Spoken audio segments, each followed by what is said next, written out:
குறைந்த விலை, நிறைந்த தரம், தங்கள் தேவைகள் அனைத்தும் ஒரே இடத்தில். ஜெயச்சந்திரன் டெக்ஸ்டைல்ஸ்.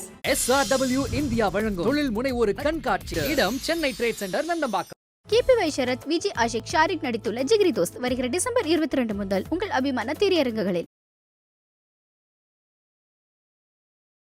தென் தமிழகத்தில் கடுமையான மழை பெய்து முடிந்திருக்கிறது. தமிழ்நாடு அரசாங்கமே அங்கே தான் குடியிருக்கிறாங்க. இன்று நடைபெற வேண்டிய இந்த இந்தியா கூட்டணி மிக முக்கியமான ஒரு முடிவை எடுக்க போகிறது. தவிர்க்கவே முடியாதுன்னா கூட ஒரு லாஜிக் இருக்கு. விபாஸ் நான் மெடிடேஷன் போறேன், கலந்துக்க முடியாதுன்ட்டு ஒருத்தர் போல கேஜ்ரிவால் இந்தியா கூட்டணியில் ஆம் ஆத்மி கட்சியும் ஒரு அங்கம். அவரு நான் இன்னிலேருந்து விபாஸ் நான் போறேன், கலந்துக்க முடியாதுன்னு சொல்லி. இல்லை, இதையே நம்ம இப்படி பார்க்கக்கூடாது. ஒரு கல்லில் ரெண்டு மாங்கா. ஒன்று இந்தியா கூட்டணியிலையும் பங்கேற்பது, இன்னொன்று பிரதமர் மோடியும் இந்த தருணத்தில் இங்கே இருக்கக்கூடிய புயல் பாதிப்பு குறித்தும் பேசலாம் அப்படிங்கிற விஷயம் பார்க்கலாம்ல. ரொம்ப அழகாக சொன்னீங்க. நேற்று கிளம்பும் போது திராவிட முன்னேற்ற கழகம் அல்லது தமிழக அரசிடமிருந்து என்ன அறிவிப்பு வந்தது? இந்தியா கூட்டணி நடக்கக்கூடிய அந்த கூட்டத்துக்கு பங்கேற்க போறார். பிரதமரிடம் அப்படி வரல, உருட்டாதீங்க. சென்னையில் இருக்க சீஃப் செக்ரட்டரி கண்ட்ரோல் ரூம்ல இருந்து திருநெல்வேலி மற்றும் தூத்துக்குடி கலெக்டரேட்டை கான்டாக்ட் பண்ண முடியல அப்படின்னு சொன்னாலே அட்மினிஸ்ட்ரேஷன் கட் ஆஃப். இதை செய்யாம டெல்லிக்கு போய் இந்தியா கூட்டணியில் தலைவர்களோடு கூட்டணியில் கலந்து கொண்டு முந்திரி பக்கோடா சாப்பிட்டீங்கன்னா விமர்சனம் தான் பண்ணுவோம். இல்லை சார், மழை நாங்கள் இவ்வளோ வரும்னு எதிர்பார்க்கல சார் அப்படின்னு சொல்லி மனோ தங்கராஜ் சொல்கிறாரு. இப்படி சொல்லலாமே கூடுதலாக. மழை பெய்யறதுக்கே ஒன்றிய அரசு தான் காணணும்னு சொல்லிட்டா சரியாயிடும்ல. ஈஸி இல்லை அது. மனோ தங்கராஜ் ஃபீல்டுக்கு போயிட்டாரு, கனிமொழி அவர்கள் அங்கே இருக்கிறார். ஆனால் முதல்வர் நேராக போயிருந்தால் இன்னும் சிறப்பாக இருந்திருக்குமா? இருந்திருக்கா? பிரதமரை இன்னைக்கு மீட் பண்ணிட்டு நாளைக்கு அங்கே போகிறேன். தூத்துக்குடி, திருநெல்வேலி, குமரியெல்லாம் நான் விசிட் பண்ண போகிறேன். நான் என்ன சொல்கிறேன், எடப்பாடி பழனிசாமி நேராக போய் பார்த்த பிறகு தான் நீங்கள் பார்க்கணுன்ற அக்கறை உங்களுக்கு வந்திருக்குன்னு நான் சொல்கிறேன். இல்லை, எடப்பாடி ஏன் இப்படி திட்டமிட்டுருக்காரு? அவர் டெல்லி போகிறாரு, அதனால நம்ம இந்த டைமில் நம்ம அரசியல் பண்ணலாம், நம்ம களத்தில் இருக்கான் அப்படிங்கிறக்காக கூட எடப்பாடி பழனிசாமி போயிருந்துருக்கலாம் இல்லையா? இந்தியா கூட்டணிக்கு போனீங்க, போய் இந்தியா குறித்த முக்கியமான விஷயங்கள் எல்லாம் அங்கே பேசி அந்த இந்தியா கூட்டணி தலைவர்களுக்கெல்லாம் அறிவொளி போட்டி விடுவார் அவர் முதல்வர். எப்படி கம்முனு உட்காந்துருக்காரு, அங்கேயும் கம்முனு உட்காந்துருக்கு போகிறார். அவ்வளோ தானே, வேறு ஏதாவது பேசுவார்? வாயை பிடுங்க சாம்பல். சிஎம் போகாட்டி என்ன சார், அடுத்து மகன் இருக்கார் இல்லையா? எடப்பாடிக்கெல்லாம் முன்னாடி நைட்டே போய் பார்த்தீங்கன்னா மாரி செல்வராஜ், உதயநிதி ஸ்டாலின்லாம் அங்கே இருக்கிற காட்சிகளை நம்ம பார்த்தோம். தமிழ்நாடு அரசு வெளியிடும் பெரும்பாலான திரைப்படங்கள் செய்தி விளம்பரத்துறையால் தயாரிக்கப்படுகின்றன. இயக்குனரும் ஒரு டிபி டைரக்டர் மோகன், நினைக்கிறேன் மோகன் தானே, மோகன் தான் டைரக்டர். அவர் எடுத்த படம் பூரா ஃபெயிலியர் ஆகும். அவர் சிஎம் வச்சு எடுத்த படம், சின்னவர் வச்சு எடுத்த படம் எல்லாம் ஃபெயிலியர். அதனால தான் நான் பழையபடி மாரி செல்வராஜை வச்சு டைரக்ட் பண்ண போகிறேன்றதுக்காக அவர் மாரி செல்வராஜை கூட்டு போய் ஷூட்டிங் நடத்துறாரு. இவர் தான் உத்தரவு பிறப்பிக்கணும் அதிகாரிகளுக்கு. இவர் நச்சுனுக்கிறாரு. ஆனால் சம்மந்தம் இல்லாத சினிமா டைரக்டர் இங்கே வெள்ள நீர் வடியவில்லை, அங்கே தேங்கி நிற்கிறது. பார்த்தீங்களா? கவர்மெண்ட் ஆயாது.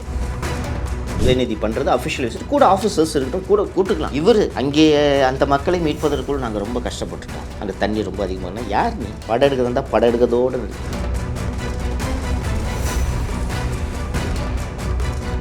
ஐபிசி தமிழ் நேயர்களுக்கு வணக்கம். இன்றைய நேர்காணலில் நம்மோடு இணைந்திருப்பவர் சவுக்கு மீடியாவின் CEO சவுக்கு சங்கர் அவர்கள். வணக்கம் சார். வணக்கம் சர்மா. தென் தமிழகத்தில் கடுமையான மழை பெய்து முடிந்திருக்கிறது. தமிழ்நாடு அரசாங்கமே அங்கே தான் குடியிருக்கிறாங்க. பல்வேறு அமைச்சர்கள் ஒவ்வொருத்தராக புதிய அமைச்சர்கள் நியமிக்கிறதையும் நம்ம பார்க்குறோம். இந்த தருணத்தில் டெல்லியில் இருக்கார் முதல்வர். எப்படி பார்க்குறீங்க? நீங்களே சொல்லிட்டீங்க அமைச்சர்கள் எங்கே இருக்காங்க இந்த தருணத்தில் டெல்லியில் இருக்காருன்னு. அங்கே பாருங்கள் சர்மா, ஒரு அரசியல் கட்சி அரசியல் செய்ய வேண்டும், அதில் ஒன்றும் சந்தேகம் இல்லை. ஆனால் எந்த நேரத்தில் எது ப்ரையாரிட்டின்றதை முடிவு பண்ணுறதுக்கு தெரிந்த அரசியல் தலைவர் நல்ல தலைவராக உருவாகும். ஓகேங்களா?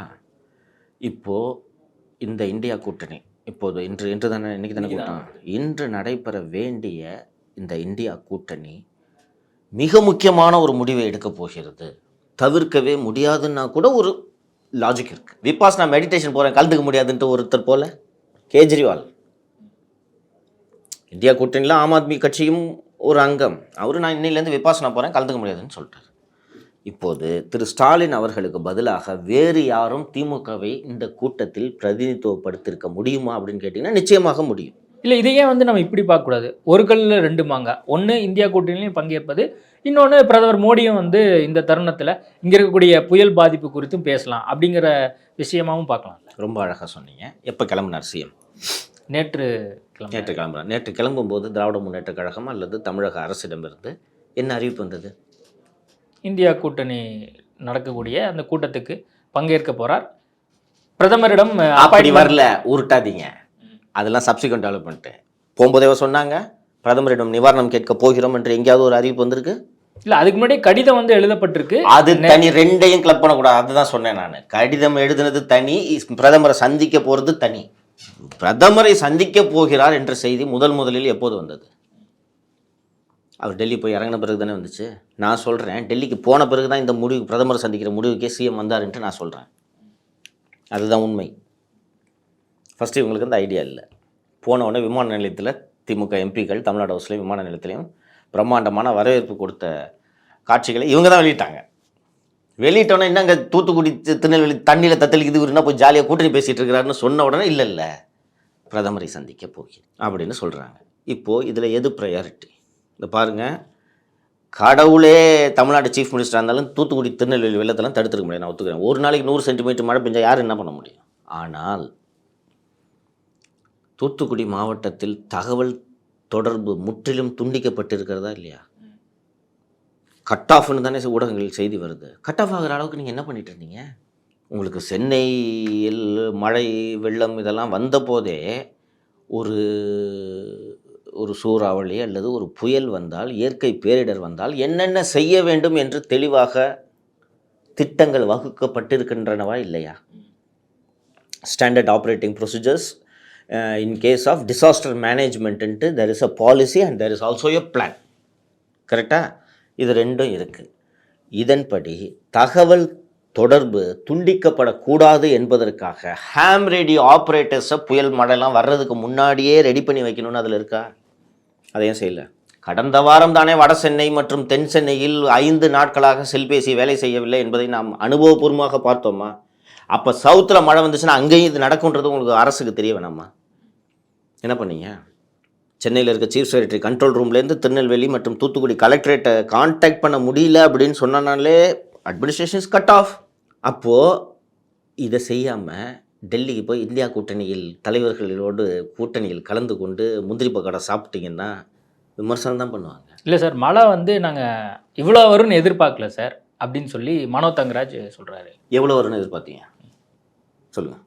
அதான் இங்கே சென்னைக்கு என்ன காரணம் சொன்னாங்களோ அதே தான் அந்த காரணம். இப்போ தான் நீங்கள் விடையை சொல்லிட்டீங்கல்ல, சென்னையில் உருட்டின அதே உருட்டை நெல்லையில் உருட்டுகிறார்கள்ன்றதை நீங்களே தான் இப்போ ஒத்துக்கிட்டீங்களா? இப்போ வானிலை ஆய்வு மையம் தவறாக கணிச்சு சொல்கிறாங்களா, இல்லை வந்து வானிலை ஆய்வுமே வந்து சரிவர கணக்கிட்டு சொல்லலை அப்படிங்கிற ஒரு குற்றச்சாட்டை மனோ தங்கராஜ் அவருடைய ட்விட்டர் பக்கத்துலையும் அதே மாதிரி பல்வேறு செய்தி தொலைக்காட்சிகளையும் பேட்டியாகவும் கொடுக்குறாரு. நம்ம வந்து அந்த சிஸ்டத்தையே மாற்ற வேண்டியது இருக்குது, ஒன்றிய அரசும் காரணம் இதுக்கு அப்படிங்கிற மாதிரி அவர் சொல்கிறாரு. இப்படி சொல்லலாமே கூடுதலாக. மழை பெய்யறதுக்கே ஒன்றிய அரசு தான் காரணம்னு சொல்லிட்டா சரியாயிடும்ல? ஈஸி இல்லை அது. வருடம் அக்டோபர் நவம்பர் மாதங்களில் மழை வரும் என்பது காலகாலமாக அக்டோபர் நவம்பரில் தானே இங்கே பெய்யுது. வடகிழக்கு பருவமழை தானே நம்மளோடது. எப்போ வரும்? வருஷம் அக்டோபர் நவம்பர் டிசம்பர். நீங்கள் என்ன பண்ணீங்க? நான் இப்போ சொன்னது கம்யூனிகேஷனுக்கு ஒரு உதாரணம் சொன்னேன். நான் இந்த கம்யூனிகேஷன் கூட ஏற்பாடு பண்ணாமல் என்ன தான் சார் ஏற்பாடு பண்ணீங்க? 60,000 செல்ஃபோன் டவர் இருக்குது. இங்கே நான் சென்னை உள்ளிட்ட 4 மாவட்டங்களே 60,000 செல்ஃபோன் டவர் இருக்குது. 12 மணி நேரம் அது பேட்டரி பேக்கப் வேலை செய்யும், 6 டீசல் ஜென்ரேட்டர் வேலை செய்யும். அதுக்கப்புறம் நின்று போய்டுன்றது எல்லாருக்கும் தெரிந்தது தானே. அதை சரி பண்ணுறதுக்கு நீங்கள் என்ன பண்ணீங்க? இல்லை, அரசாங்க தரப்பா நாங்கள் வந்து கனிமொழியை வந்து நியமிச்சிருந்தோம், கீதா ஜீவனை நியமிச்சிருந்தோம், தங்கம் தென்னரசு பொறுப்பு அமைச்சர்களாக அங்கே ஆல்ரெடி மழை வருவதற்கு முன்பாகவே நாங்கள் நியமிச்சிருந்தோம் அப்படிங்கிறாங்க. ஹெலிகாப்டர்லாம் முன்னாடியே ரெடியாக இருந்தது, 2 ஹெலிகாப்டர் ரெடியாக இருந்துச்சு.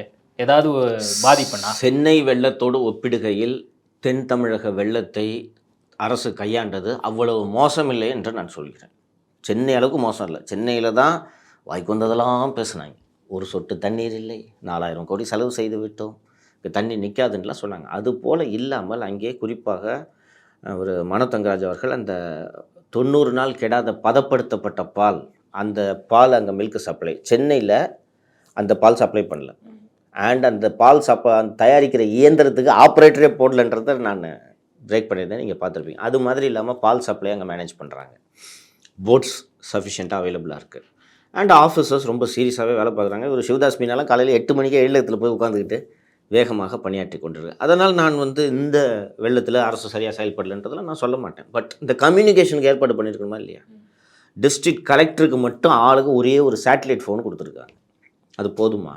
கம்யூனிகேஷன் இருந்தால் தானேங்க நீங்கள் என்ன பண்ண முடியும்? அங்கே என்ன நிலைமைன்றது அப்போ தானே தெரியும். அது செய்யலைன்னு சொல்கிறேன். பட் சென்னை ஃப்ளட்டோடு ஒப்பிடும்போது நெல்லை ஃப்ளட்டை government has handled better. There is no doubt. அதிகாரிகள்லாம் வேகமாக வேலை செய்கிறாங்க. ஒரு அப்பாவு போய் ஃபீல்டுக்கு போய் விசிட் பண்ண ஆரம்பிச்சிட்டாரு. மனோ தங்கராஜ் ஃபீல்டுக்கு போயிட்டார். கனிமொழி அவர்கள் அங்கே இருக்கிறார். ஆனால் முதல்வர் நேராக போயிருந்தால் இன்னும் சிறப்பாக இருந்திருக்குமா? பிரதமரை இன்னைக்கு மீட் பண்ணிவிட்டு நாளைக்கு அங்கே போகிறேன், தூத்துக்குடி திருநெல்வேலி குமரியெல்லாம் நான் விசிட் பண்ண போகிறேன் அப்படின்னு சொல்லி சொல்லிட்டாரே. சொல்லிட்டாரு. நான் என்ன சொல்கிறேன், எடப்பாடி பழனிசாமி நேராக போய் பார்த்த பிறகு தான் நீங்கள் பார்க்கணுன்ற அக்கறை உங்களுக்கு வந்திருக்குன்னு நான் சொல்கிறேன். இல்லை, எடப்பாடி ஏன் இப்படி திட்டமிட்டு இருக்காரு? அவர் டெல்லி போறாரு, அதனால நம்ம இந்த டைம்ல நம்ம அரசியல் பண்ணலாம், நம்ம வந்து களத்தில் இருக்கான் அப்படிங்கிறக்காக கூட எடப்பாடி பழனிசாமி போயிருந்திருக்கலாம் இல்லையா? எடப்பாடி பழனிசாமி திமுகவை சேர்ந்தவரா கேட்குறாங்க உங்ககிட்ட? இல்லை, அவர் அதிமுக. அதிமுகனா இப்போ அரசியல் தான் பண்ணுவார், வேறு என்ன பண்ணுவார்? நீங்கள் பண்ணலை போன கவர்மெண்ட்டில்? வெள்ள நிவாரணம் கொடுத்தால் கமிஷன் கரப்ஷன் கலெக்ஷன் சொன்னார். கொரோனாக்கு 2500 போட்டால் 5000 கொடுக்கவில்லைன்னு சொன்னார். அதுக்கு பேர் அரசியல் இல்லாமல் அவியலை. நீங்கள் பண்ணுவீங்க, எடப்பாடி பழனிசாமி பண்ணக்கூடாது. அது எடப்பாடி பழனிசாமி பண்ணலன்னா நேரம் திட்டிருப்பேன். அவர் பண்ணணுங்க, உங்களுக்கு தான் அறிவில்லை. ஒரு மிக மோசமான வெள்ளத்தில் வீடெல்லாம் பிச்சுக்கிட்டு போனோம் பார்த்தீங்களா? ஒரு வீடே போகுது தண்ணியில். இது இந்த காஷி இந்த உத்தராகண்ட் மாநிலத்தில் தான் அந்த பெருவெள்ளம் வரும் சமயத்தில் அந்த கரையோரம் இருக்கிறதுலாம் வீடு பூரா அப்படியே பேத்துக்கிட்டு போகும். அது மாதிரி திருநெல்வேலியில் போகுது வீடு. இதை பார்த்துட்டு நீங்கள் டெல்லிக்கு போகிறீங்கன்னா என்ன அரசியல் தலைவருங்க நீங்கள்? இப்போது இந்த கூட்டத்தில் ஸ்டாலின் கலந்துக்கல, அதனால ஸ்டாலினை கூட்டணி விட்டு நீக்கிறேன், இனிமேல் யாரும் அவர் கூட அண்ணன் தண்ணி புழங்கக்கூடாதுன்னு சொல்லிடுவாங்களா? இல்லை, நீங்கள் போயிருக்கணும். சரி, எடப்பாடிக்கு எதுக்கு இடம் கொடுக்குறீங்க? நீங்கள் எதுக்கு எடப்பாடிக்கு இடம் கொடுக்குறீங்க? அவர் அரசியல் பண்ணுவாருங்க, ஏதோ இப்போ தான் பண்ண ஆரம்பிச்சிருக்காருன்னு வச்சுக்கோங்க. சென்னை வெள்ளத்திலே தாமதமாக தான் ஏடிஎம்கே பணியை தொடங்கியது. இந்த வெள்ளத்தில் ஏடிஎம்கேவும் நல்லா வேலை செஞ்சாங்க. இசக்கி சுப்பையா ஃபீல்டுக்கு போயிட்டாரு, தச்ச கணேசராஜா ஃபீல்டுக்கு போயிட்டாரு. அதிமுகலேருந்து கோவை பல்வேறு பகுதிகளிலிருந்து அண்ணா திராவிட முன்னேற்ற கழகம் சார்பாகவும் நிவாரணப் பொருட்கள் பாதிக்கப்பட்ட இடங்களை நோக்கி செல்ல தொடங்கி இருக்கின்றன. 4 மாதத்தில் தேர்தலை வச்சுக்கிட்டு நீங்கள் இப்படி டெல்லிக்கு போகலாமா சர்மா? இன்னொன்று, நீங்கள் எப்போது சறுக்குகிறீர்களோ அதை பிடித்து கொண்டு அரசியல் செய்வது ஒரு எதிர்க்கட்சியின் கடமை. அதை புரிஞ்சுக்க நீங்கள், அது கடமை. அதை செய்ய தவறி இருந்தால் எடப்பாடி பழனிசாமி கடமை தவறியவராக ஆகியிருப்பார். எதிர்க்கட்சியோட கடமை ஆளுங்கட்சியை இடித்துரைப்பது. ஆளுங்கட்சி செய்யும் காரியங்களில் குறைகள் குற்றங்கள் இருந்தால் அதை சுட்டி காட்டுவது தான் எதிர்க்கட்சியோட வேலை. அதை அவர் கரெக்டாக செய்கிறார். ஆளுங்கட்சியாக நீங்கள் ஏன் இதை செய்ய தவறினீர்கள் என்று தான் நான் கேட்கிறேன். சரி, அப்படியே இந்தியா கூட்டணிக்கு போனீங்க, போய் இந்தியா குறித்த முக்கியமான விஷயங்களெல்லாம் அங்கே பேசி அந்த இந்தியா கூட்டணி தலைவர்களுக்கெல்லாம் அறிவொளி பூட்டி விடுவார் அவர் முதல்வர். இங்கே எப்படி கம்முனு உட்காந்துருக்காரு, அங்கேயும் கம்முனு உட்காந்துருக்கு போகிறார். அவ்வளோ தானே, வேறு ஏதாவது பேசுவாரா? வாயை பிடுங்காதீங்க, பேசாமல் இருங்க. இல்லை சார், இப்போ சிஎம் போகாட்டி என்ன சார், நம்ம அடுத்து மகன் இருக்கார் இல்லையா, அவர் போயிருக்காரு. அவர் எடப்பாடிக்கெலாம் முன்னாடியே அவர் நைட்டே போய் பார்த்தீங்கன்னா மாரி செல்வராஜ், உதயநிதி ஸ்டாலின்லாம் அங்கே இருக்கிற காட்சிகள்லாம் நம்ம பார்த்தோம். தமிழ்நாடு அரசு வெளியிடும் பெரும்பாலான திரைப்படங்கள் செய்தி விளம்பரத்துறையால் தயாரிக்கப்படுகின்றன. இயக்குனரும் வந்து ஒரு டிபி டைரக்டர் மோகன், நினைக்கிறேன் மோகன் தானே, மோகன் தான் டைரக்டர். அவர் எடுத்த படம் பூரா ஃபெயிலியர் ஆகுது. அவர் சிஎம் வச்சு எடுத்த படம், சின்னவர் வச்சு எடுத்த படம் எல்லாம் ஃபெயிலியர். அதனால தான் நான் பழையபடி மாரி செல்வராஜை வச்சு டைரக்ட் பண்ண போகிறேன்றதுக்காக அவர் மாரி செல்வராஜை கூட்டு போய் ஷூட்டிங் நடத்துகிறாரு. இவர் தான் உத்தரவு பிறப்பிக்கணும் அதிகாரிகளுக்கு, இவர் நச்சுனுக்கிறாரு. ஆனால் சம்மந்தம் இல்லாத சினிமா டைரக்டரு இங்கே வெள்ள நீர் வடியவில்லை, அங்கே தேங்கி நிற்கிறது. பார்த்தீங்களா, கவர்மெண்ட் ஆயாது. யார் அவர்? இந்த பாருங்கள், சிவில் சொசைட்டி எல்லாரோட உதவியும் நாம் எடுத்துக்கொள்ள வேண்டும். ஒரு பேரிடரில் கவர்மெண்ட் மட்டும்தான் செய்யணும்லாம் சொல்லக்கூடாது, மொத்த பேரும் வாங்க உதவி பண்ணுங்கள், நம்ம ஊர் காப்பாற்றலான்றது தான் ஒரு கவர்மெண்ட்டோட இதாக இருக்கணும். அதுக்காக கூட்டு போயிட்டு ஒரு சிவிலியன் எல்லாம் கூட்டு போயிட்டு அரசு ஒரு this is an official visit. Udhayanidhi பண்ணுறது அஃபிஷியல் விசிட், கூட ஆஃபீஸர்ஸ் இருக்கட்டும், கூட கூட்டுக்கலாம். இவர் அங்கே அந்த மக்களை மீட்பதற்குள் நாங்கள் ரொம்ப கஷ்டப்பட்டுட்டோம், அங்கே தண்ணி ரொம்ப அதிகமாக. யார் நீ? படம் எடுக்க வந்தால் படம் எடுக்கிறதோடு நிறுத்திடும். இல்லை சார், அவர் அந்த பகுதி மக்களை வந்து ஆல்ரெடி இன்ட்ராக்ட் பண்ணியிருக்காரு, அந்த பகுதியை சேர்ந்தவராக இருக்காரு, அவருக்கு எல்லா ஏரியாவும் தெரியுது. அதன் அடிப்படையில் அவர் ஃப்ரெண்டாக இருக்கிறனால சரி கூடுதலாக நம்ம வந்து கவனம் செலுத்தலாம் அப்படிங்கிறக்காக கூட மாரி செல்வராஜ் உதயநிதி கூட இருக்கலாம் இல்லையா? நீங்கள் சொன்னதில் எல்லாத்தையும் விட்டு கடைசியாக சொன்னீங்களே இவர் கூட ஒரு ஃப்ரெண்டாக இருக்காருன்னு, இதுதான் உண்மையான காரணம். இதுக்காக தான் இது நம்ம தம்பு ஒரு உதய் வாங்க அப்படின்னு கூப்பிட்டு போயிட்டார். நான் 26/11 மும்பை தாஜ் ஹோட்டலில் அந்த தாக்குதல்கள்லாம் நடைபெற்று முடிந்த பிறகு ராம்கோபால் வர்மாவை அழைத்து கொண்டு அந்த ஹோட்டலை சுற்றி பார்த்தாங்க. ஞாபகம் இருக்கா? சகன் புஜ்பால்னு நினைக்கிறேன், அவரோட பையன் கூட சினிமா நடிகர் ரித்தேஷ்ன்னு நினைக்கிறேன். பட் ஆர்ஜிவி இருந்தார் இல்லையா? எத்தனை விமர்சனங்கள் எழுந்தன நினைவிருக்கிறதா? இதுவும் ஒரு ட்ராஜடி தானே. பார்க்கட்டும், மாரி செல்வராஜ் இன்புட்ஸ் கொடுக்கட்டும், அதெல்லாம் மறுக்க மாட்டேன். மாரி செல்வராஜ் சொல்லுவார், சார் எங்கள் ஊரில் இன்னும் ஒரு 50 பேர் தண்ணியில் மாட்டிகிட்டு இருக்காங்க சார் சொல்லி, இதெல்லாம் நீங்கள் பண்ணுங்கள்.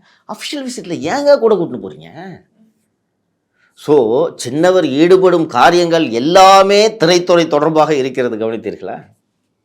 நான் ஏற்கனவே வேறு ஏதோ ஒரு நேர்காணலில் சொல்லியிருந்தேன். தொழிலதிபர்கள் நிதி கொடுத்தா முதல்வர்கிட்ட கொடுப்பாங்க, சினிமாக்காரங்க நிதி கொடுத்தா யார் வாங்குறது? உதயநிதி தான்.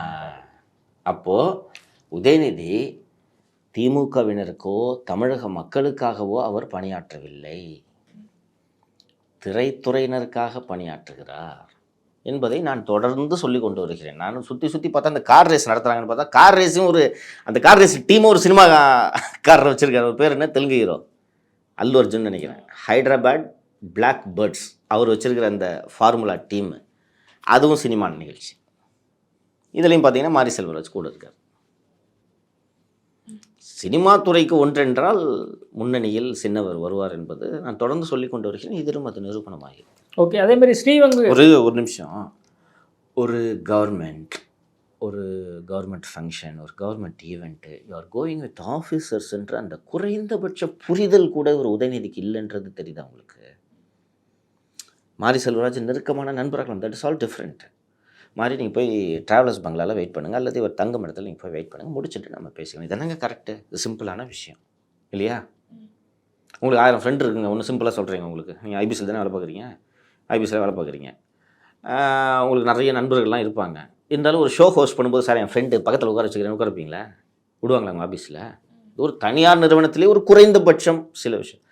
அரசு செய்யும் ஃபங்க்ஷன் எல்லாமே சாவரின் ஃபங்க்ஷன், அதனால தான் அது அரசு.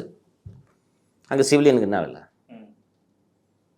கூட்டணும் போனதுனால தான் ஒரு உத்தரவு பிறப்பிக்கிறார். எப்படி? அங்கே தண்ணீர் வடியவில்லை, இங்கே விரைவாக எடுக்க வேண்டும், இங்கே பணிகள் சரியில்லை. இல்லை, அவர் சொன்னாவே கொஞ்சம் இன்னும் துரிதமாக நடந்து நல்ல காரியம் நடந்தால் நல்லா தான் இருக்கும். நீங்கள் அப்படி பார்க்குறீங்க, நான் எப்படி பார்க்குறேன்னா, உதயநிதி காதில் ஆக்ஷன் அப்படின்னு கேட்டால் தான் ஒரு வேலை செய்வார். அதை சொல்கிறதுக்கு தான் மாரி செல்வராஜை கூட்டு போயிருக்காருன்னு நினைக்கிறேன்.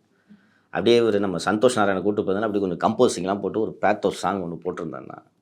இன்னொரு விஷயம் என்னென்னா, அந்த ஸ்ரீவைகுண்டத்தில் அந்த ரயிலில் வந்து கிட்டத்தட்ட ஒரு 500க்கும் மேற்பட்டவர் வந்து இன்னுமே அங்கே இருக்காங்க அப்படிங்கிற செய்திகள் வருது. இந்த விஷயத்த வந்து பல்வேறு செய்தி தொலைக்காட்சிகள் இப்போ தான் பதிவு பண்ண ஆரம்பிச்சிருக்காங்க. பட் விஷுவலாகவும் நம்மளுக்கு பெருசாக எதுவும் கிடைக்கல. இந்த விவகாரத்தை அரசாங்கம் கையாண்ட விதத்தை எப்படி பார்க்குறீங்க? ஃபஸ்ட்டு வந்து ஐ எம் கிளாட் தட் ஒரு பெரும் விபத்து தடுக்கப்பட்டதுன்ற மகிழ்ச்சி தான் எனக்கு இருக்குது. அந்த ட்ராக் அடிச்சுன்னு போச்சு, அந்த டிரைவரு, தென்னக ரயில்வேயின் அதிகாரிகளின் புத்தி சாதுரியத்தால் அந்த விபத்து தடுக்கப்பட்டது. போயிருந்துச்சுன்னா எவ்வளோ பெரிய சேதாரம் நடந்திருக்கும். தடுத்துட்டாங்க. ரயில்வே அஃபிஷியல்ஸ் இன்று காலை போய் ரீச் ஆகிட்டாங்க அப்படின்னு நான் கேள்விப்படுறேன். சரி பண்ணுவாங்க. ஸ்பெசிஃபிக்காக இதில் குறைபாடுன்ட்டுலாம் சொல்ல முடியாது. எனக்கு அந்த விபத்து தடுக்கப்பட்டது சந்தோஷம், அவ்வளோதான். ஓகே சார், அதே மாதிரி வானிலை ஆய்வு மையத்தை பற்றி மனோ தங்கராஜ் சொன்னார் இல்லையா, இது வந்து மறுபரிசீலனைக்கு உட்பட்ட ஒரு விஷயமா மாறுது. அந்த வானிலை ஆய்வு மையம் பல்வேறு டேட்டா வச்சு தான் வந்து இந்த தகவல்லாம் சேகரிக்கிறாங்க. இதை வந்து மத்திய அரசாங்கமோ அல்லது இங்கே இருக்கக்கூடிய அரசாங்கமோ வந்து வேறு ஏதாவது சிஸ்டத்தை உருவாக்கி இதை முன்னாடியே வந்து இது மாதிரி பேரிடரை தடுக்கிறதுக்கான ஒரு விஷயங்களை முன்னெடுக்கிறதுக்கான ஏதாவது சூழலை உருவாக்கணும்னு நினைக்கிறீங்களா? வானிலை ஆய்வு மையம் தான் ஆராய்ந்து மழை இப்போ பெய்யும்னு சொல்லணுமா? ஏதாவது சட்டம் இருக்கா? தனிநபர்கள் மிகச்சிறப்பான தகவல்களை நமக்கு சொல்கிறார்கள் அல்லவா? வெதர்மேன் என்று ஒருத்தர் இருக்கிறார், பிரதீப் ஜான் இருக்கிறார். திரு பிரதீப் ஜான் அவர்கள் 2015 வெள்ளத்தில் அவர் ஆற்றிய பணி குறித்து கலைஞர் கருணாநிதி எழுதி பதிவு செய்திருக்கிறார். நினைவு இருக்கா? ஒரு பெரிய ஃபேஸ்புக் போஸ்டார் சம்திங் அவர் ஏதோ போட்டார் நினைக்கிற மாதிரி. ஒரு வெதர் ஜான் உன்னதமான பணியை செய்து கொண்டிருக்கிறார்னு அவர் வான் பண்ணிட்டு இருந்தாரா இல்லையா? ட்விட்டரில் எத்தனை லைக் வருதுன்னு பார்க்க தெரியுது மந்திரிக்கு. பிரதீப் ஜான் போட்டிருக்காரு, பார்க்க தெரியாதா? படிக்க தெரியுமா தெரியாதா? பார்த்துருக்கலாம்ல. விடுங்க, உங்களது அரசு உங்களிடம் நிபுணர்கள் இருக்கிறார்கள் அல்லவா? ஒரு தொலைபேசி எடுத்து அண்ணா நியூஸில் ஃபோன் பண்ணி என்னங்க ஆச்சுன்னு கேட்டால் சொல்ல மாட்டாங்க. ஆனால் இவர்களின் கையாளாகத்தனத்தை மறைக்க என்னவெல்லாம் காரணம் சொல்கிறார்கள் பார்த்தீர்களா? இது இன்றைக்கி ஒரு சோஷியல் மீடியா யுகம். இன்றைக்கி அட்வான்ஸ்டு மெத்தட்ஸ்லாம் நிறைய வந்துருச்சு. எங்கள் உலகம் பூரா இந்த வெதர் பற்றி ப்ரெடிக்ஷன் சொல்கிறாங்க. நாசா இங்கே நம்ம ஊருக்கு சொல்கிறாங்களா இல்லையாங்க? நாசா சொல்கிறாங்களா இல்லையா? உலகம் பூரா வருது. ஆனால் இவர் சொல்கிற காரணத்தை பார்த்தீங்களா? இன்னொரு விஷயம் சொல்கிறேன். நான் சென்னை ஃப்ளட் அப்போ தான் நானே இதை கற்றுக்கிட்டேன். வெதர் புல்லட்டின் வருதோ வரலையோ, 1 மணி நேரத்துக்கு ஒரு வாட்டி வெதர் புல்லட்டினை வாங்கி அரசுக்கு கொடுக்க வேண்டிய வேலை யாருக்கு தெரியுமா? சொல்லுங்கள், டேக் எ கெஸ். தமிழக அரசின் உளவுத்துறையோடது தெரியுமா? உளவுத்துறைன்னா யார் சவுக்கு சங்கருக்கு தகவல் கொடுக்குறாங்கன்றது கண்டுபிடிக்கிறது மட்டும் உளவுத்துறையோட வேலை இல்லை. இதையெல்லாம் கண்காணிப்பது தான் உளவுத்துறையின் வேலை. ஏன்னா உளவுத்துறை வந்து ஃபல்கிற மாதிரி செயல்படும். தே ஹாவ் டு, அவங்களோட ரோலே வெளியில் தெரியாது. அவங்க தான் எல்லா டிபார்ட்மெண்ட்ஸையும் கோஆர்டினேட் பண்ணும். ஃப்ளட்டு, நேச்சுரல் டிசாஸ்டர் போன்ற சமயத்தில் பல்வேறு டிபார்ட்மெண்ட்ஸோட ரோல் இதில் தேவைப்படும். ஃபயர் சர்வீஸ் வேணும், பிடபிள்யூ வேணும், டபிள்யூஆர்டி வேணும், ஹெல்த்து வேணும், ட்வாட் போர்டு வேணும், மெட்ரோ வாட்டர் வேணும், அண்ட் முனிசிபல் அட்மினிஸ்ட்ரேஷன் வேணும், போலீஸ் வேணும், ஃபயர் சர்வீஸ் வேணும். இவங்க எல்லாரையும் கோஆர்டினேட் பண்ணுற வேலையை செய்ய வேண்டியது உளவுத்துறை. அங்கே நான் மூத்த அதிகாரிகள் உளவுத்துறையின் முன்னாள் டிஜிபி திரு அலெக்சாண்டர் அவர்கள்லாம் நேர்காணல் எடுத்தேன்ல, அவங்ககிட்டலாம் நான் கேட்குறேன் என்ன சார் பண்ணணும் அப்படின்னு சொல்லிட்டு. அவங்க கேட்கும்போது 1 ஹவருக்கு ஒரு வாட்டி புல்லட்டினை வாங்கி இங்கே அனுப்பணும். அவங்க ஒரு நாளைக்கு 2 புல்லட்டினோ 3 புல்லட்டினோ தான் போடுவாங்க. அவங்க வேலை முடிஞ்சு போகுது, இவங்க வாங்கணும்.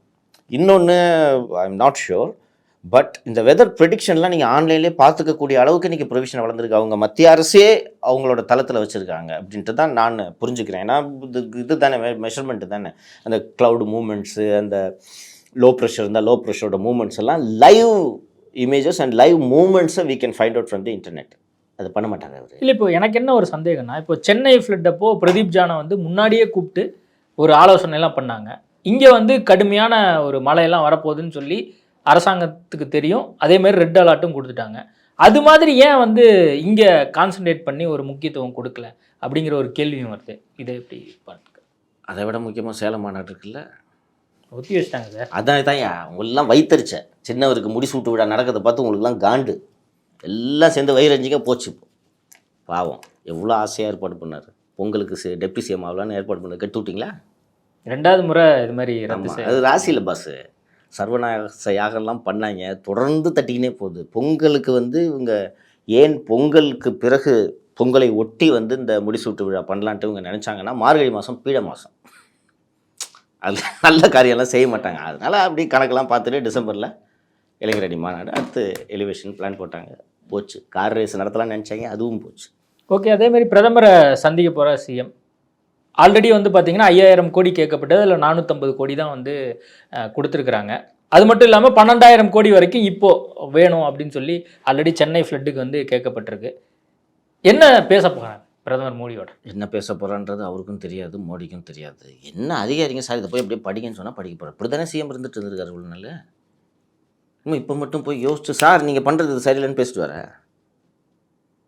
போகிறீங்க. ஃபஸ்ட்டு வந்து சவுத்தில் ஃப்ளட்டு இன்னும் முடியல, இப்போ தான் வடி ஆரம்பிச்சிருக்கு. நேற்று நைட்டு மழை பெய்யறதுனால இப்போ தான் வடி ஆரம்பிச்சிருக்கு. அதுக்கும் சேர்த்து தானேங்க நீங்கள் போய் பிரதமர்கிட்ட பார்த்து நிவாரணம் கேட்கணும். சென்னை ஃப்ளட்டோட டேமேஜ் என்னன்றதை அசஸ் பண்ணுறதுக்கு முன்னாடி 5000 கோடி 6000 கோடி கும்ஸாக ஒன்று கேட்டாங்க, ஞாபகம் இருக்கா? அப்போது சென்னைக்கு வருகை தந்திருந்த மத்திய இணையமைச்சர் திரு ராஜீவ் சந்திரசேகர் அவர்கள், எப்படிங்க கேட்குறீங்க இந்த தொகை, இஷ்டத்துக்கு கேட்காதீங்க, அசஸ் பண்ணிட்டு கேளுங்கன்னு சொன்ன பிறகு தே சென்ட் அ ப்ரப்போசல், ரைட்? இப்போ நீங்கள் போயிருக்கீங்க. இப்போ நீங்கள் நான் தொடக்கத்தில் சொன்னதை நீங்கள் கனெக்ட் பண்ணி பார்த்தீங்கன்னா கரெக்டாக வந்துடும். இல்லை, இப்போ நான் பேசும்போது ஒரு விஷயத்த மறந்துட்டேன். இப்போது மத்திய அரசாங்கம் அதிகாரிகள்லாம் வந்தாங்க, சிறப்பாக கையாண்டுருக்குன்ட்டாங்களே. சிறப்பாக கையாண்டிருக்குன்னு மத்திய அரசு அதிகாரிகள் சொன்னதே எங்களுக்கு சந்தேகத்தை ஏற்படுத்தி இருக்கிறது. மத்திய அரசு அதிகாரிகள் வெள்ளம் இருந்த பகுதிகளை பார்த்தார்களான்ட்டு அண்ணாமலையும் சொல்லியிருக்காரு, திரு ஜெயக்குமார் முன்னாள் அமைச்சரும் சொல்லியிருக்கிறாரு. இன்னொன்று இவங்க அதை வச்சுக்கிட்டு தான் இது பண்ணிட்டு இருக்காங்க. பாருங்கள், சென்ட்ரல் கவர்மெண்ட்டே சொல்லிடுச்சு அப்படிலாம் சொல்கிறாங்க. This are all small things. அதுக்குள்ளெல்லாம் ரொம்ப பெருசாக இதெல்லாம் 1-to-1 ரேப்போவில் நடக்கும். ஷர்மா இவர் சிவதாஸ் மீனோட பேட்ச்மேட்டு வந்திருப்பாங்க, ஆர் ஜூனியர் பேட்ச் வந்திருப்பாங்க, தெரிஞ்சவங்களா இருக்கும். கொஞ்சம் 2 வார்த்தை நல்லதாக சொல்லுங்கள், சிஎம் சந்தோஷப்படுவார்னு சொன்னோன்னே இப்போ நீங்கள் அந்த அதிகாரி இருந்தால் சொல்ல மாட்டிங்களா? என்னங்க வேணும் உங்களுக்கு? நைட்டு நல்லா பிரியாணிலாம் வாங்கி கொடுத்தான், என்ன வேணும் உனக்கு? சிஎம் நல்லா செயல்பட்டான், சிஎம் நல்லா செயல்பட்டான்னு சொல்லிட்டு போயிடுவாங்க. இதெல்லாம் இஷ்யூ கிடையாது. நாங்கள் தான் கண்ணால் பார்க்குறோமே நீங்கள் எப்படி செயல்பட்டீங்கன்னு. 4 நாளாக நார்த்து சென்னையில் காவா தண்ணி தான் அந்த ஜனங்க இருந்தாங்க. இதில் மத்திய அரசு ஐஏஎஸ் அதிகாரி இன்னொன்று அவர் மழையில் நினைச்சாரா? மத்திய அரசு அதிகாரி சும்மா வந்து தாஜ் ஹோட்டலில் தங்கிட்டு நல்லா பிரியாணி தின்னுட்டு அரசு காரில் வாகனம் வந்து வலம் வந்துட்டு okay alright yeah how much damage yeah இதான் நடக்கும். இந்த அதிகாரிக்கு சுற்றி பார்க்குறது ஆய்வு செய்ய தெரியாது எங்களுக்கு. அதனால் அவங்க சொல்கிறதுலாம் நான் ரொம்ப சீரியஸாக வேணாம். திமுக கழக உடன்பிறப்புகள் அதை சீரியஸாக எடுத்துக்கோங்க. நான் அதெல்லாம் ரொம்ப சீரியஸாக. இல்லை, இப்போ இந்த விவகாரத்தை இப்போ அண்ணாமலை பேசும்போது நீங்கள் சொன்னக்கூடிய அந்த பேட்ச்மெட் விவகாரமாக இருக்கட்டும், அதே மாதிரி இவங்களுக்கு அந்த உண்மையான பாதிப்பே என்னன்னு தெரியல, நாங்கள் வந்து மக்களின் குரலாக ஒலிக்கிறோம் அப்படின்னு சொல்லி அண்ணாமலை சொல்கிறார். அவர் பாஜக தலைவராக இருந்துட்டு இந்த ஒரு ஸ்டாண்ட் எடுத்து பேசுகிறார்ல, இதை எப்படி பார்க்குறீங்க? அப்போது பாஜக அரசாங்கத்தை மீறி அதிகாரிகள் திமுகவோடு நெருக்கமாக இருக்கிறார்கள் என்பதை அவர் புரிந்து கொண்டாரோ என்னமோ, அதனால தான் அப்படி சொல்லியிருக்கிறார். நம்ம சி சர்மா இதில் ஒன்றும் ரொம்ப இதில் காம்ப்ளிகேட்டடாக புரிந்து கொள்றதுக்கு எந்த விஷயமே கிடையாது. தமிழக அரசு சிறப்பாக செயல்பட்டுச்சுன்னு அதிகாரிகள் சொன்னாங்க, ரைட்டா? வடசென்னைக்கு நீங்கள் போனீங்களா? யூனிட் அடிச்சிங்களா? போனீங்களா? சிறப்பாக செயல்பட்டுச்சா? இல்லையா? தென்சென்னை போனீங்களா? அப்போ அதிகாரி போய் சொல்கிறாங்க தெரிஞ்சிச்சா? அவ்வளோதான். அரசாங்கம் தொடர்ந்து பொய்களையே தானே பேசி கொண்டு வந்திருக்கு. அதோட இது ஒரு போய் சேர்த்துங்க அவ்வளோ. இப்போ இது திமுகவுக்கு ஒரு நெருக்கடியான காலகட்டமாக இருக்கா? ஏன்னா இப்போ வந்து சென்னை ஃப்ளட்டு பார்த்துருக்காங்க, இப்போ தென் தமிழகத்தில் மறுபடியும் ஒரு ஃப்ளட்டு, பேக் டு பேக் அவங்களுக்கு ஒரு நெருக்கடியான கால சூழலில் இருக்காங்களோ திமுக? திமுகவுக்கான நெருக்கடி மே 2021 அவர்கள் ஆட்சி பொறுப்பு ஏற்ற பிறகே வந்துவிட்டது. என்ன காரணம் என்றால் ஸ்டாலின் தலைமையில் அவர்கள் ஆட்சி பொறுப்பு ஏற்றது தான் திமுகவின் மிகப்பெரிய நெருக்கடி. ஒரு வெளியிலேருந்து பார்க்கும்போது இந்த வயல்கள் எல்லாம் பொம்மை வச்சுருப்பாங்க பார்த்துருக்கீங்களா? சோளக்கொல்லை பொம்மை எதுக்கு அது வைக்கிறது? டிஸ்ட்ரிக் வைப்பாங்க. பறவைகள் வந்து அந்த தானியத்தை டேமேஜ் பண்ணிடக்கூடாதுன்னு அங்கே ஆள் நிற்கிறாங்கன்ட்டு பறந்து போயிடும். கிட்டத்தட்ட அது மாதிரி தான் தமிழக முதல்வர். ஒரு சிஎம் மாதிரி சிஎம் இல்லை. 50 ஆண்டு கால பொது வாழ்க்கைக்கு சொந்தக்காரன் அப்படின்னா 50 ஆண்டு காலமாக இவர் அதிகாரத்தை செலுத்தவில்லை. துணை முதல்வராக இருந்தபோதும் உள்ளாட்சித்துறை அமைச்சராக இருந்தபோதும் அசோக் வர்தன் ஷெட்டி என்ற திறமையான அதிகாரி அவரோடு இருந்ததால் இவர் செய்ய வேண்டிய வேலையை அந்த அதிகாரி செய்தார். சென்னை மாநகராட்சியின் எல்லைகள் விரிவாக்கப்பட்டதெல்லாம் அந்த காலகட்டத்தில் தான். இவர் இன்னொன்று ஒரு உள்ளாட்சித்துறையில் நான் இவ்வளோ இருந்திருக்கேன், 5 வருஷம் மேயராக இருந்திருக்கேன், உள்ளாட்சித்துறையில் இருந்திருக்கேன்னா எங்கெங்கே என்ன நடக்குதுன்னு தெரியணுமா வேணாமா? இப்போ இது முன்னாள் உள்ளாட்சித்துறை அமைச்சர் திரு SP வேலுமணி அவர்களே நான் நேர்காணல் இன்னைக்கு காலையில் தான் எடுத்துகிட்டு வரேன். பை ஹார்ட் சொல்கிறார் அவர். நாங்கள் இது பண்ணோம், இங்கே பண்ணோம், இப்படி பண்ணோம் அப்படின்னு சொல்கிறார். இவர்கிட்ட கேளுங்க, சொல்லுங்கள். 50 ஆண்டு கால பொது வாழ்க்கைக்கு சொந்தக்காரர் தானே இவர், கேளுங்கள். ஸோ திமுகவுக்கான கெட்ட நேரம் இவர்கள் பதவியேற்ற அன்றே தொடங்கிவிட்டது. இன்னொன்று, நம்ம எல்லாரையும் விட கலைஞர் கருணாநிதிக்கு தெரியாதா? தெரியாமலா மரண தருவாய் வரை அவருக்கு தலைவர் பதவியை வழங்காமல் வைத்திருந்தார்? 2006 ஆட்சி காலத்திலேயே இவருக்கு அதிகாரத்தை கொடுக்கணும்னு எவ்வளோ பேர் மூத்த அமைச்சர்களை பேசினாங்க, நினைவிருக்கா? கடைசி வரைக்கும் அவர் கொடுக்காம வச்சிருந்தார். முட்டு சந்து என்பதை கலைஞர் கருணாநிதி தெரிந்து வைத்திருந்தார், புரிந்து வைத்திருந்தார். ஒரு ஆட்சி நடத்துகிற லட்சணத்தை நான் 2 வருஷமாக பார்த்துட்டு இருக்கேன். Stalin is incapable of running even a corporation ward. ஒரு கார்பரேஷன் வார்டை நடத்துறது கூட ஸ்டாலினுக்கு தகுதி கிடையாது. எல்லாருக்கும் இந்த தலைமை பதவி, இந்த திறன் வந்துடாது சர்மா. பெரிய வீட்டு புள்ள கருணாநிதியின் மகன் என்பதை தவிர ஸ்டாலினுக்கு என்ன தகுதி இருக்குது? அதோட விளைவைத்தான் இன்றைக்கி தமிழகம் அனுபவித்து கொண்டு இருக்குது, வேறு ஒன்றும் அல்ல. எல்லா விஷயத்திலும் நான் ஒரு இன்ஸ்டன்ஸ் இந்த வெள்ளத்தை மட்டும் வச்சுட்டு நான் ஸ்டாலின் மீது இந்த விமர்சனத்தை சொல்லவில்லை. அட்மினிஸ்ட்ரேஷன் அவருக்கு தெரியாது, அவ்வளோ அதிகாரி ஏமாத்துறான். ஆனால் அந்த ஏமாத்துற அதிகாரி தான் இவர் ரொம்ப நம்புகிறார். அதனால் எனக்கு அவங்களோட நெருக்கடி இதெல்லாம் இயற்கை பேரிடர். சரி, இப்போ இந்த வெள்ளம் வர்றதுக்கு முன்னாடி சிறப்பான ஆட்சியை கொடுத்துட்டு இருந்தாங்களா? சரி, முடிஞ்சிருச்சு, வெள்ளம் வந்துருச்சு. இந்த 6000 ரூபாய் பேங்க்கில் போட்டு விட்டால் ஈஸியாக முடியாதாங்க? சொல்லுங்கள், எவ்வளோ சிம்பிள், இவ்வளோ தானே. இதுக்கு தானே இந்த டிஜிட்டல் எக்கானமியில் ஒட்டு லூசுக்கு. இன்னொன்று, 2.25 கோடி கார்டு இருக்குது, ரைட்டா? அந்த 2.25 கோடி கார்டும் ஆதார் மற்றும் பேனோடு இணைக்கப்பட்டுள்ளது. PAN or any other thing, they have the entire data for the 2.25 crore cards, ரைட்டா? சென்னை நகரில் எத்தனை கார்டு இருக்குன்ற டேட்டா கவர்மெண்ட்டுக்கிட்ட இருக்குது. அந்த சென்னை நகரில் இருக்கக்கூடிய ரேஷன் அட்டைகளிலும் சக்கரை கார்டு எத்தனை, அரிசி கார்டு எத்தனைன்னு பிரித்த டேட்டா இருக்குது. அரிசி கார்டுக்கு மட்டும் 6000 ரூபாய் ரிலீஃப்னா மேட்ரு முடிஞ்சா? இன்னொன்று, ஒரு நடுத்தர வர்க்கத்தை சேர்ந்தவர், அவர் வீடும் வெள்ளத்தால் பாதிக்கப்பட்டிருந்தாலும் அவருக்கு அரசு உதவித்தொகை வழங்கக்கூடாது என்பது தான் என்னுடைய நிலைப்பாடு. இப்போது உங்கள் பைக்கு தண்ணியில் 5 ரிப்பேர் ஆச்சுன்னா உங்களால் சரி பண்ண முடியுமா? முடியாதா சர்மா? முடியும். உங்களுக்கு 6000 ரூபா கொடுக்குது நியாயமா? தப்புன்னு நான் 6000 ரூபாயை மாத வருமானமாக இருக்காங்க சில பேர், இன்னும் வாழ்ந்துட்டு இருக்காங்களா மக்கள், அவங்களுக்கு கொடுங்க. இப்போ உங்களுக்கு டேட்டா இருக்குது, இட் இஸ் குவைட் சிம்பிள். யார் யார் பிலோ பாவர்ட்டி லைன் அரிசி கார்டு வச்சுருக்கிற கார்டு எத்தனை? சென்னையில் மட்டும் எடுத்தால் எவ்வளோ வருது சார்? ஒரு 15 லட்சம் வருது சார். 15 லட்சத்துக்கு பேங்க்கில் 6000 போட்டு விடு, முடிஞ்சிச்சா? இதை கட்சிக்காரன்ட்ட கொடு, ரேஷன் கடையில் போய் நேராக வாங்கிக்க, டோக்கனை கொடு. ரேஷன் கடை அட்டை இல்லாதவர்களுக்கும் பணம் அனௌன்ஸ் பண்ணியிருக்காங்களா? ஒரே வீட்டில் ஜாயின்ட் ஃபேமிலியாக இருக்காங்க. அது எங்கள் அப்பா அம்மா, அவங்க கார்டு தனி, என்கிட்ட கார்டு இல்லை, நான் என் மனைவியும் தனியாக கொடுத்து நடத்துகிறேன், எனக்கு 6000 ரூபாய் கொடுன்னு இன்றைக்கி பிரச்சனை ஆரம்பிச்சிச்சு. சின்ன சின்ன விஷயத்தில் கூட பிரச்சனையை இவங்களா உருவாக்கிக்கிறாங்கன்றது தெரியுதா? மழை வெள்ளத்து பாதிப்புக்காக பிரதமர் அவர்களிடம் நிவாரண நிதி கேட்க போகும் நபர் தென் தமிழகத்தில் எத்தகைய பாதிப்பு என்ற ஆய்வறிக்கையோடு அல்லவா செல்ல வேண்டும். என்ன போய் கேட்பீங்க பிரதமர்கிட்ட போய், ஹாய் மோடிஜி ரொம்ப மழை பெய்யுது, ஒரு 10,000 கோடி கொடுங்கன்னு போய் கேட்டுருவீங்களா? ரிப்போர்ட் ப்ரெசென்ட் பண்ணணும் சார், இவ்வளோ நடந்திருக்குன்ட்டு. இது தானே, this is how government functions. டெல்லிக்கு போன பிறகு முடிவெடுத்தா எப்படி? ஏடிஎம்கே பீரியடில் போவாங்க தெரியுமா? பிஜேபி பார்க்குறது எதுக்குன்னே தெரியாது, பயந்துட்டு போவாங்க. சார் ஐடி கிட்டி அனுப்பிச்சிடாதீங்கிறதுக்காக போவாங்க. போயிட்டு தமிழக நலன் சார்ந்த கோரிக்கைகளை வலியுறுத்தினோன்னு ஓபிஎஸ் எத்தனை வாட்டி பேட்டி கொடுத்துருக்காரு பார்த்துருக்கீங்களா? அது மாதிரி தானே இப்போ இவரும் போயிட்டுருக்காரு. ஓகே, என்ன நடக்குதுங்கிறத நம்ம பொறுத்திருந்து பார்க்கலாம். நேர்காணல் கொடுத்ததுக்கு மிக நன்றி. குறைந்த விலை நிறைந்த தரம் தங்கள் தேவைகள் அனைத்தும் ஒரே இடத்தில் ஜெயச்சந்திரன் டெக்ஸ்டைல்ஸ். SRW இந்தியா வழங்கும் தொழில் முனைவோர் கண்காட்சி. இடம் Chennai trade centre Nandambakkam. KPY Sharath, Vijay Ashik, Sharik நடித்துள்ள ஜிகிரி தோஸ்த் வருகிற டிசம்பர் 22 முதல் உங்கள் அபிமான திரையரங்குகளில்.